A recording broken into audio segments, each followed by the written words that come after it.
Watu wengi hudhani kuwa ibada ni tendo la nje pekee, lakini ukweli ni kwamba thamani ya ibada mbele ya Mwenyezi Mungu hupimwa kwa usafi wa moyo.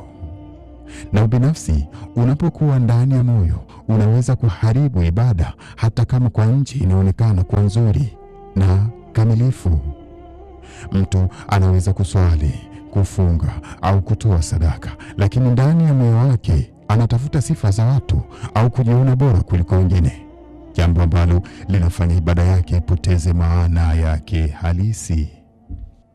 Mwenyezi Mungu mtukufu katika Qur'ani anasema, a'udhu billahi minash shaitanir rajim, fawailul lilmusallin alladhina hum an salatihim sahun alladhina hum yuraun.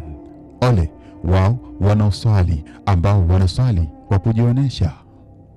Mtume Muhammad, rehema za Mwenyezi Mungu zimfikie yeye na kizazi chake, anasema, akhwafu ma akhafu ala ummati shirkul khafi, ninachokiogopa zaidi kwa umma wangu ni shirki iliyojificha.